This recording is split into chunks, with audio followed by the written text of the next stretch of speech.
The house was quiet on my birthday, the kind of quiet that settles in after years of loss and the slow drift of family. I was halfway through a crossword and a cup of black coffee when the doorbell rang, and a deliveryman handed me a heavy box marked "Fragile." I signed for it, curiosity piqued, and carried it to the kitchen, where the sunlight caught the gold foil on the label, 10 bottles of expensive whiskey, each one wrapped with a card from my son, Alex. "Happy birthday, Dad. Enjoy." I smiled, but something about the gift felt off. Alex had never been sentimental, and whiskey was more his father-in-law's taste than mine. Still, I lined the bottles up on the counter, admiring the craftsmanship, the weight of the glass, the promise of celebration. That evening, I called my old friend Mr. Carter, Alex's father-in-law, a man who'd always treated me with respect, even when our families felt like oil and water. "I've got something you'll want to see," I told him, and drove across town with the box in the trunk. Carter greeted me at the door, his eyes lighting up when he saw the whiskey. "Alex sent these?" he asked, raising an eyebrow. I nodded, watching as he opened a bottle and poured us each a glass. We toasted to family, to honesty, and to the strange ways life brings people together. The whiskey was smooth, but as I sipped, I noticed a strange aftertaste, something sharp, almost medicinal. Carter shrugged it off, but I couldn't shake the feeling that something was wrong. I decided to keep one bottle unopened, just in case. As the night wore on, Carter and I talked about our sons, about the choices we'd made, about the things we'd lost and the things we still hoped to find. He told me stories about his own family, about trust, and about the importance of honesty. I left the bottles with him, feeling a strange sense of satisfaction, and drove home under a sky full of stars, the city lights fading behind me. That night, as I sat in the quiet of my living room, my phone buzzed. It was Alex, his voice tense. "Did you enjoy the whiskey, Dad?" I replied, "Actually, I gave it to your father-in-law. He's a big fan." There was a long pause, then Alex shouted, "You did what?" I calmly replied, "Yes, and I also sent him your bank statements. Enjoy your surprise." The silence on the line was electric, the kind that comes before a storm. I hung up, poured myself a glass of water, and sat back, waiting for the fallout. I knew, in that moment, that the real story was only just beginning, and that Alex, so sure of his own cleverness, had no idea what was coming next. The next few days were a study in tension, the kind that simmers beneath the surface and makes every phone call, every knock at the door, feel like the start of a storm. Alex's panic was immediate and relentless. He called 3 times the next morning, his messages swinging from forced cheer, "Hey, Dad, just checking in, did you get the whiskey?" to barely concealed desperation. "Dad, please, if you haven't opened the bottles, just hold on to them, okay? I'll come by and pick them up." I ignored the calls, letting the silence do the talking. Meanwhile, Carter called to thank me again for the gift, but there was a new edge to his voice. "Franklin, I've been thinking. That whiskey, it's not just a gift, is it?" I told him about the aftertaste, about Alex's sudden interest in my drinking habits, and about the unopened bottle I'd kept. Carter, ever the detective, suggested we have it tested, just to be safe. I agreed, and he promised to handle it discreetly. The tension came to a head at the family dinner that weekend. Olivia, Alex's wife, had insisted on hosting, her voice brittle with the effort of keeping up appearances. The house was immaculate, the table set with crystal and silver, but the air was thick with unspoken questions. Alex avoided Carter's gaze, his smile tight, his hands fidgeting with his napkin. Carter, for his part, was the picture of calm, but I could see the calculation in his eyes as he watched Alex squirm. When dessert was served, Carter stood and raised a glass. To honesty, and to the surprises we find when we least expect them. The words hung in the air, and Alex's face went pale. Olivia looked from her husband to her father, confusion and suspicion warring in her eyes. I watched the scene unfold, my own heart pounding with a mix of vindication and dread. I knew that Carter had received the test results that afternoon, but he hadn't told me what they said. As the toast ended, Carter set his glass down and fixed Alex with a steady gaze. "Alex, I'd like to talk to you in private. Now." The room fell silent, the tension snapping like a wire. Alex followed Carter into the study, his shoulders hunched, his steps heavy. Olivia tried to follow, but Carter closed the door in her face.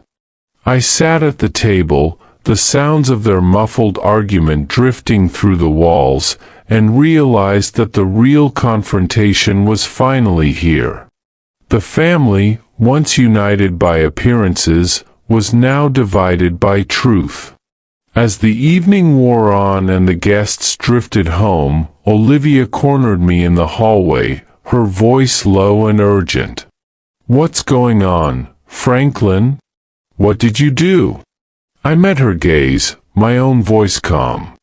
"I just told the truth, Olivia. The rest is up to Alex." That night, as I drove home, the city lights blurring past, I felt a strange sense of peace. The game was in motion, and for the first time, I was playing by my own rules. The next move was Alex's, and I was ready for whatever came next. The next morning, the air was thick with anticipation, the kind that makes every sound seem louder, every shadow longer. I woke to a message from Carter, "Come by the house. We need to talk, alone." My heart pounded as I drove across town, the unopened bottle of whiskey on the seat beside me, the memory of Alex's pale face at dinner still fresh in my mind. Carter met me at the door, his expression grave. "Franklin, I had the whiskey tested. There's something in it, nothing lethal, but enough to make you sick, confused, maybe even disoriented if you drank enough." The words hit me like a punch, the implication swirling in my mind. "You think Alex knew?" I asked, my voice barely above a whisper. Carter nodded, his eyes hard. "I think he was desperate. Maybe he wanted to get you out of the way for a while, or make you look unstable in front of the family. Either way, it's not just a bad gift, it's a warning." Minnie Hook, as Carter spoke, my phone buzzed with a new message from Alex. "Dad, please, let's talk. I made a mistake." I stared at the screen, torn between anger and heartbreak. How had it come to this, a son willing to poison his own father for the sake of money, pride, or some twisted sense of control? Carter poured us each a cup of coffee, his voice low. "You have a choice, Franklin. You can confront him, give him a chance to come clean, or you can let him face the consequences when the truth comes out. Either way, you need to protect yourself." I thought of my wife, her laughter echoing in the quiet corners of the house, her faith in the goodness of people. I wondered what she would do, whether she'd forgive, or fight, or both. Minnie Hook, as I left Carter's house, the city felt different, every face a potential ally or enemy, every phone call a possible turning point. I drove home, the bottle of whiskey heavy in my hand, and sat at the kitchen table, staring at the label. I dialed Alex's number, my voice steady. "Come over. We need to talk." The silence on the line was thick, then he agreed, his voice trembling. That evening, as the sun set and the shadows lengthened, Alex arrived, his eyes red, his hands shaking. He sat across from me, the distance between us wider than ever. "Dad, I'm sorry," he whispered. "I didn't know what else to do. I needed the money. I thought if you were out of the way, I could fix everything." I listened, my anger cooling into something colder, resolve. "You made your choice, Alex. Now you have to live with it." Minnie Hook, as he left, I realized that the real battle was just beginning. The truth was out, but the consequences had only started to unfold. The next move was mine, and I was ready to make it count. The house was silent after Alex left, the kind of silence that settles in when trust has been broken and the old rules no longer apply. I sat at the kitchen table, the unopened whiskey bottle in front of me, Carter's words echoing in my mind. I knew what I had to do. This wasn't just about a bad birthday gift or a desperate son. It was about respect, about dignity, about teaching a lesson that would echo for years. I spent the night drafting a letter, my words careful and cold, outlining everything Alex had done, the whiskey, the lies, the money siphoned from the family account, the way he'd tried to turn Olivia and her family against me. I attached copies of the bank statements, the test results from the whiskey, and a note, "This is what your son tried to do to his own father. I thought you should know." Minnie Hook. The next morning, I mailed the letter and the unopened bottle to Olivia's father, Mr. Carter, knowing that the truth would hit harder coming from someone he respected. I also sent a copy to Olivia herself, along with a simple message, "Ask Alex what he's been hiding." The revenge was silent, strategic, and devastating. I didn't need to shout or threaten, I just let the facts speak for themselves. That afternoon, I called a family meeting, inviting everyone to the house for dinner. The tension was palpable as they arrived, Olivia's eyes wary, Alex's face pale and drawn. Mr. Carter was the last to arrive, the letter in his hand, his expression unreadable. We sat around the table, the air thick with unspoken accusations. I poured myself a glass of water, raised it in a toast, and said, "To family, and to the truth." Minnie Hook, Mr. Carter stood, his voice calm but deadly. "Alex, would you care to explain this?" He held up the letter, the bank statements, the whiskey bottle. Olivia's face went white, her hands trembling. Alex tried to stammer out a denial, but the evidence was overwhelming. You tried to poison your own father? Olivia's voice was a whisper, her anger barely contained. You stole from the family business? Mr. Carter's disappointment was palpable. You lied to all of us? The room erupted in chaos, accusations flying, Alex's world crumbling as his secrets were laid bare. I sat back, my heart pounding with a mix of sorrow and satisfaction.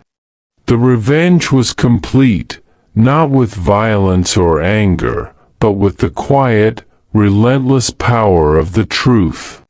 Minnie Hook, as the family stormed out, leaving Alex alone at the table, I realized that the real victory was not in destroying him, but in reclaiming my dignity, and showing everyone that the quietest man in the room is often the most dangerous. The next move was Alex's, but the game was now being played on my terms. The days after the family dinner were a storm of consequences, the kind that sweep through a house and leave nothing untouched. Alex's world unraveled with a speed that stunned even me. Olivia's father, Mr. Carter, wasted no time. He called a meeting with the family business's board, laying out the evidence I'd sent. The whiskey bottle, the bank statements, the test results, and my letter were all there, undeniable and damning. Olivia's mother wept, her dreams of a perfect family shattered. Olivia herself was silent, her eyes cold as she packed a suitcase and left for her parents' house, refusing to answer Alex's desperate calls. Minnie Hook, the community, always quick to judge, turned on Alex. Friends stopped calling, neighbors crossed the street to avoid him, and even his old college buddies distanced themselves, unwilling to be associated with scandal. I watched it all from the quiet of my kitchen, the phone ringing with messages of support from people who had once pitied me. "You did the right thing, Franklin," one neighbor said. "It's about time someone stood up to him." Mark, my younger son, called from out of state, his voice full of relief. "I always knew you were stronger than you let on, Dad." The farm, once a place of tension and secrets, became a sanctuary again. I spent my days working the land, my nights reading the letters my wife had left behind, her words a balm to my battered heart. Alex, meanwhile, was left to face the consequences of his own choices. He tried to apologize, leaving voicemails full of regret and promises to change, but I let them go unanswered. Minnie Hook, one afternoon, I found him waiting on the porch, his face gaunt, his eyes hollow. "Dad, I lost everything. Olivia's gone. Her family wants nothing to do with me. I don't know what to do." I looked at him, my anger cooled to a quiet resolve. "You made your choices, Alex. Now you have to live with them. Maybe it's time you learned what it means to build something for yourself." He nodded, tears streaming down his face, and walked away, the weight of his actions finally settling on his shoulders. That night, as I sat by the fire, I realized that revenge wasn't about destroying my son, it was about forcing him to face the truth, to see himself as he really was, and to give him a chance to change. Minnie Hook, the next morning, I called Carter and set my final move in motion. a legacy decision that would ensure Alex never forgot the lesson of betrayal, and that the family's future would be built on honesty, not secrets. The morning after Alex's tearful visit, I sat at the kitchen table with Carter, the will and trust documents spread out before us like a map of the future. The farm was quiet, the only sound the distant hum of a tractor and the soft ticking of the old clock on the wall. I thought of my wife, her wisdom and her warnings, the way she'd always said, "A legacy isn't just what you leave behind, it's what you teach while you're here." Carter looked at me over his glasses, his pen poised. "Are you sure about this, Franklin? It's a hard line." I nodded, my resolve unshakable. "It's the only way. If Alex wants to be part of this family's future, he has to earn it. No more shortcuts. No more secrets." We rewrote the will, setting clear conditions. Alex would only inherit if he completed a year of honest work, on the farm, in the community, wherever he could prove himself. He would have to attend counseling, pay back every cent he'd stolen, and rebuild trust with Olivia's family and his own. If he failed, the inheritance would go to charity and the farm would pass to Mark, who had always honored the family's values. Minnie Hook, as Carter notarized the documents, I felt a strange sense of peace settle over me. The power was finally in my hands, not to punish, but to protect, to guide, to ensure that the mistakes of the past would not be repeated. That afternoon, I mailed copies of the new will to Alex, Olivia, and Mark, along with a letter explaining my decision. "This isn't about revenge," I wrote. "It's about respect. It's about giving you a chance to become the man your mother believed you could be." The response was immediate. Olivia called, her voice trembling with relief and gratitude. "Thank you, Franklin. I hope Alex takes this chance." Mark sent a text, "Proud of you, Dad. Proud to be your son." But it was Alex's letter that shook me most. Minnie Hook, it arrived 2 days later, the envelope thick with emotion. "Dad, I know I don't deserve another chance. I know I hurt you, and I hurt myself. But I want to try. I want to earn back your trust and Mom's. I'll do whatever it takes." I read the letter twice, my heart aching with hope and fear. I called Carter, my voice steady. "Let's give him the year. Let's see if he can change."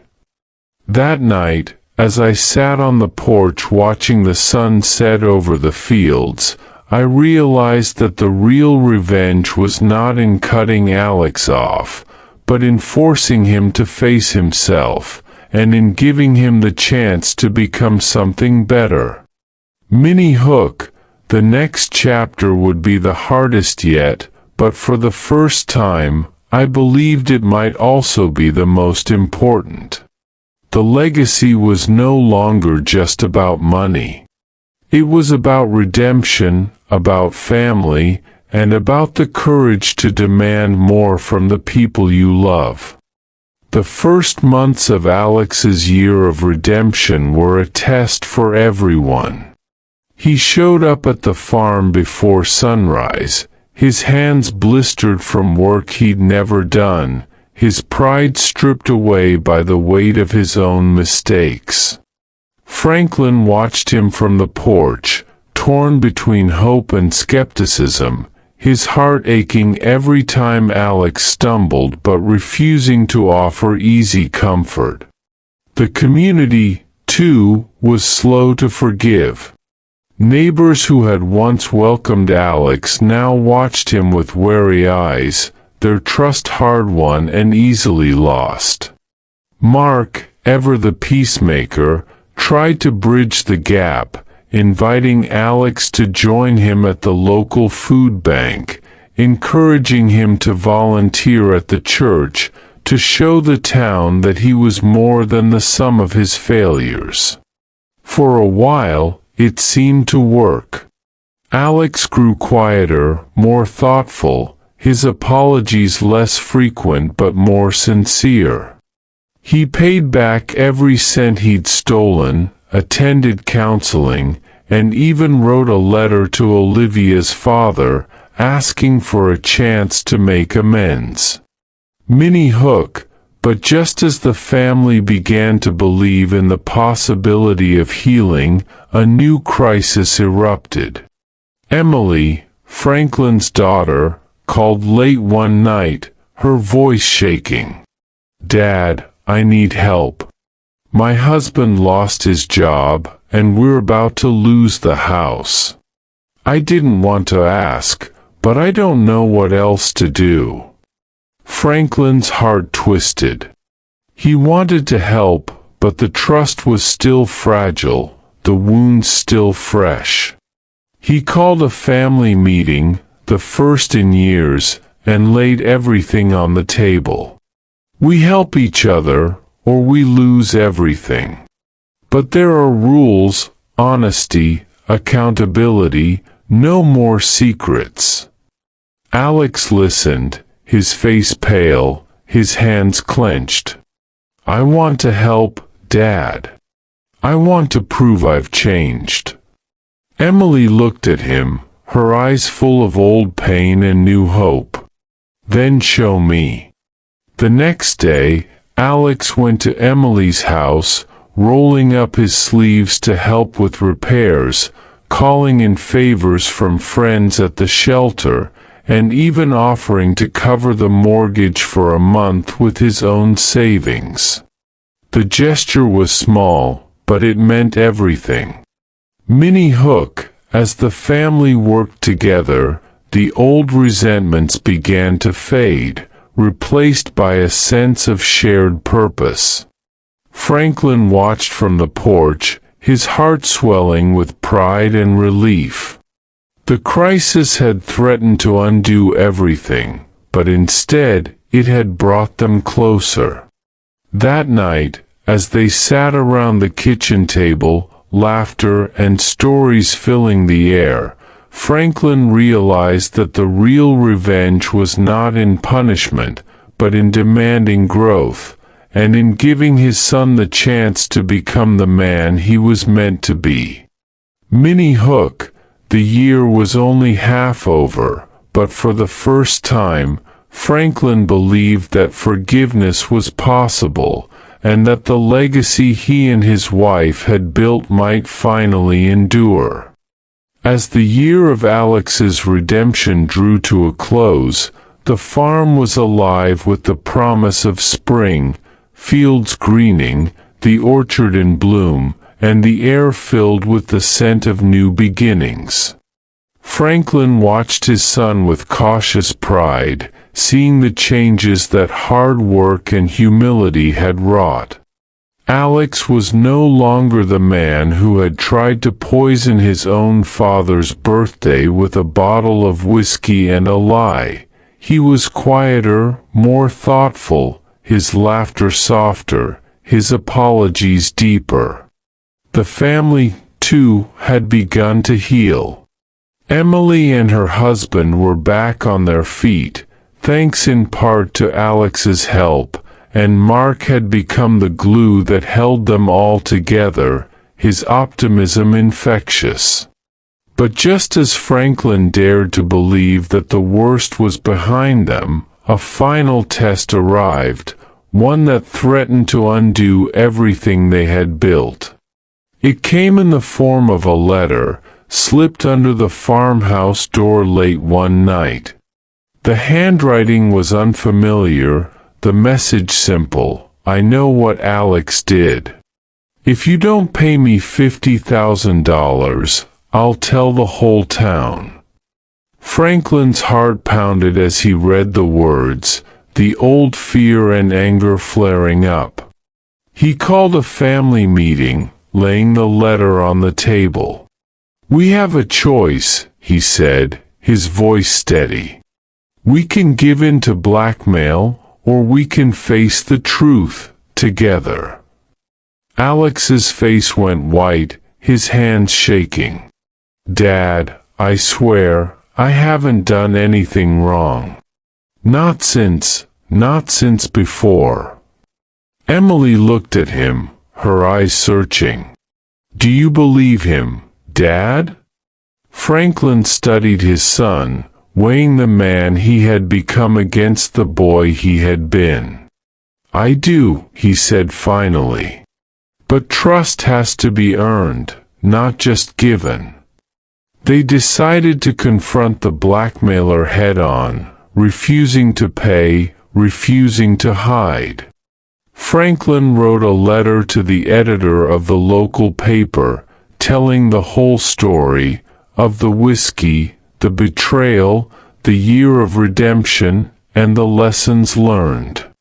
The article ran on the front page, and the community's response was overwhelming. Neighbors stopped by to offer support, friends called to share their own stories of forgiveness and second chances, and even the blackmailer, exposed and shamed, left town without another word. Minnie Hook, the crisis had threatened to tear them apart, but instead, it had brought them closer. Alex stood before the family, his voice steady. "I know I can't erase the past. But I promise to keep earning your trust, every day." Franklin hugged his son, his heart full. "That's all any of us can do, son. Keep building, one day at a time." As the sun set over the fields, the farm felt more like home than it had in years.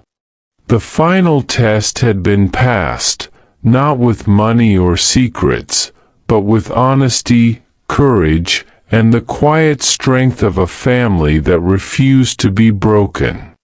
Minnie Hook, the journey was almost over, but Franklin knew that the legacy he and his wife had built would endure, not because of the fortune they'd protected, but because of the love and forgiveness that had saved them all. With the blackmailer gone and the truth finally out in the open, the Hayes family found themselves at a crossroads, one that felt less like an ending and more like the start of something new. The farm was alive with the energy of spring, the fields bursting with green, the orchard heavy with blossoms, and the barn echoing with laughter and the clatter of tools. Franklin watched his children work side by side, their old wounds now scars that marked survival, not defeat. The community, once divided by gossip and suspicion, now rallied around the family, their support a living testament to the power of honesty and second chances. As the days grew longer, Franklin began to think about the future, not just for himself, but for the generations that would come after. He called a family meeting, gathering everyone around the kitchen table as the sun set outside, painting the sky in shades of gold and rose. "We've been given a second chance," he began, his voice steady. "But a legacy isn't just about land or money. It's about the choices we make, the people we help, and the stories we leave behind." He looked at Alex, Emily, and Mark, his eyes full of pride and hope. "I want each of you to write a letter about what you've learned, what you regret, and what you hope for this family. We'll seal them in a box and bury it under the old oak tree, so that one day, Your children and grandchildren will know the truth, not just the good, but the hard parts too. Minnie Hook, the idea was met with tears and laughter, the family spending the next week writing, sharing, and remembering. On the day of the ceremony, neighbors and friends gathered under the oak, the air filled with the scent of fresh earth and the sound of birdsong. Each family member read their letter aloud, their words raw and honest, confessions of fear, admissions of guilt, promises to do better. Alex's letter was the hardest to hear, his voice trembling as he spoke of his mistakes, his shame, and his gratitude for the chance to make things right. "I know I don't deserve forgiveness," he said, "but I promise to keep earning it, every day." Franklin hugged his son, his own eyes wet. "That's all any of us can do, son. Keep building, one day at a time." As they buried the box, the family joined hands, their bond stronger than ever. The pain of the past would never fully disappear, but it no longer defined them. Instead, they chose to remember the lessons learned, that dignity is worth fighting for, that forgiveness is a gift you give yourself, and that the truest legacy is the family you build, the lives you touch, and the courage to hope.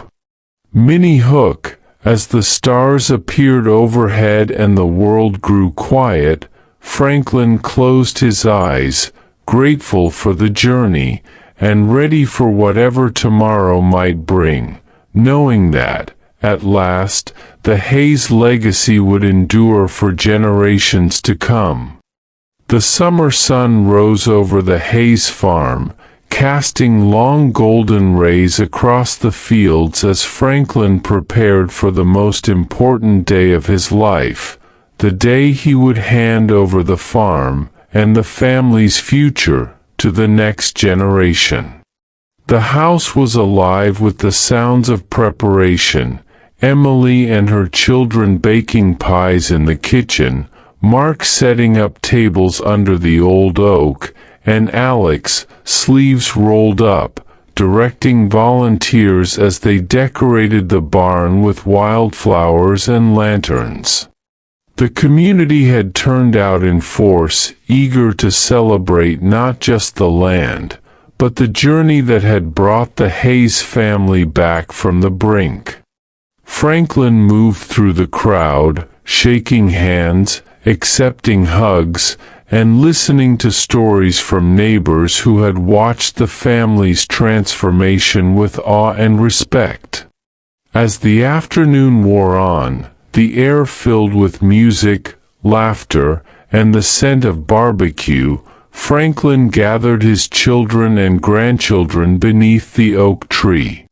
He held the old deed in his hands, the paper worn and soft from decades of use, and looked at each of them in turn. "This farm has seen its share of storms," he began, his voice steady. "But it's also seen the power of forgiveness, the strength of family, and the hope that comes from never giving up. Today, I'm handing over the land, not as a reward, but as a responsibility. You've all earned it, not just by blood, but by the choices you've made, the people you've become, and the courage you've shown." He handed the deed to Alex, who accepted it with tears in his eyes, his hand steady for the first time in years. "I promise to honor this place, Dad. To protect it, to build on it, and to make sure it's always a home for anyone who needs one." Emily and Mark joined in, their voices full of gratitude and hope. The family joined hands, their bond stronger than ever, and the crowd erupted in applause. Minnie Hook, as the sun set and the stars appeared overhead, Franklin sat on the porch, watching his family dance and laugh in the glow of lantern light. He realized that the greatest revenge was not in payback, but in living well, loving deeply, and leaving a legacy of hope and resilience. The pain of the past would never fully disappear, but it no longer defined them. Instead, they chose to remember the lessons learned, that dignity is worth fighting for, that forgiveness is a gift you give yourself, and that the truest legacy is the family you build, the lives you touch, and the courage to hope. Minnie Hook, as the last guests drifted home and the farm settled into quiet, Franklin looked up at the stars and felt a peace deeper than any he had ever known. The journey had been long and hard, but in the end, it had led them all home. The morning after the handover, Franklin Hayes woke before dawn, the farmhouse quiet except for the gentle creak of old wood and the distant lowing of cattle. He pulled on his boots and stepped outside, the grass cool beneath his feet, the sky just beginning to blush with the promise of sunrise. The farm stretched out before him, every fence mended, every field alive with the memory of laughter and music from the night before. He walked the familiar paths, his breath clouding in the crisp air, and paused at the edge of the fields, the land stretching out before him, every row a testament to the work he and his children had poured into rebuilding not just the farm, but their family. Alex joined him, a mug of coffee in hand, his face relaxed and open in a way Franklin hadn't seen since he was a boy. They stood together in silence, father and son, the weight of the past months settling into something softer, no longer a burden, but a bond. "I used to think this place was a curse," Alex said quietly, his gaze fixed on the fields.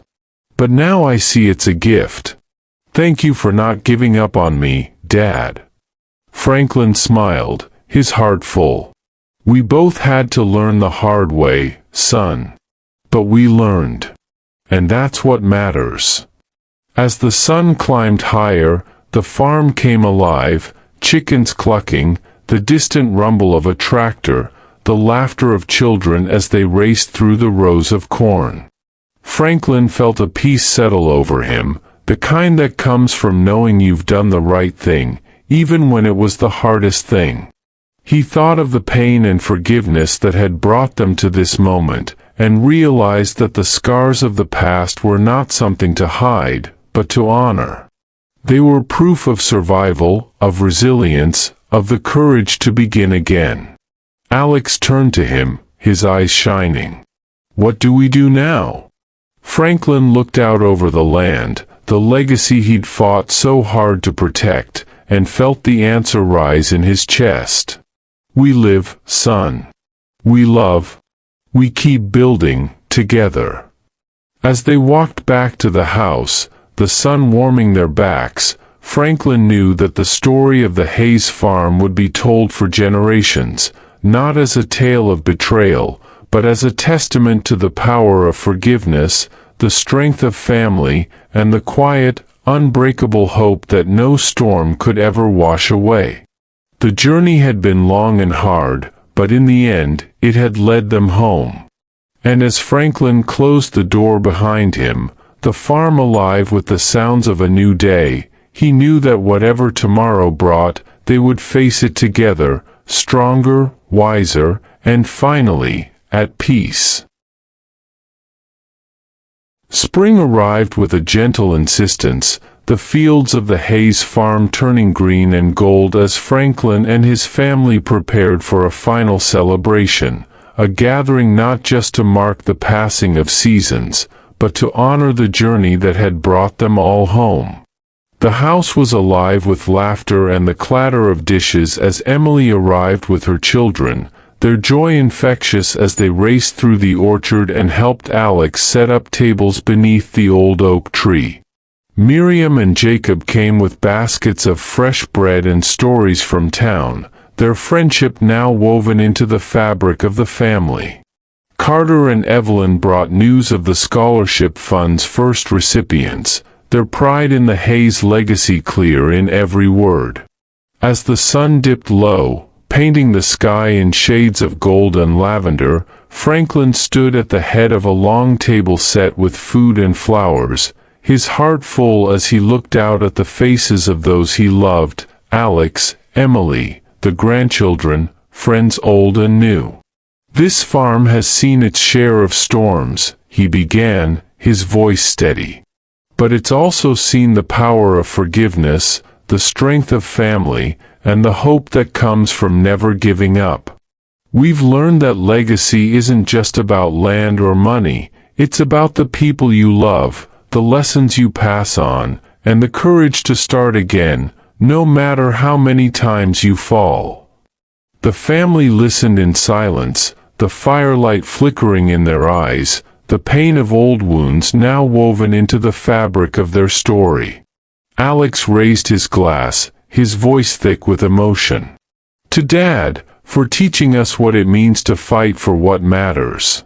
For showing us that dignity is worth more than pride, and that the greatest revenge is living well." The toast was echoed around the table, laughter and tears mingling as the feast began. As the night wore on, Franklin sat back and watched his family, stronger, wiser, and more united than ever. He thought of the letter from Brittany, of the forgiveness that had set them free, of the community that had rallied around them, and of the land that would one day belong to Alex and his children. The pain of the past would never fully disappear, but it no longer defined them. Instead, they chose to remember the lessons learned, that hope is a choice, that love is a gift, and that the truest legacy is the family you build, the lives you touch, and the courage to forgive. As the stars appeared overhead and the world grew quiet, Franklin closed his eyes, grateful for the journey, and ready for whatever tomorrow might bring, knowing that, at last, the Hayes legacy would endure for generations to come.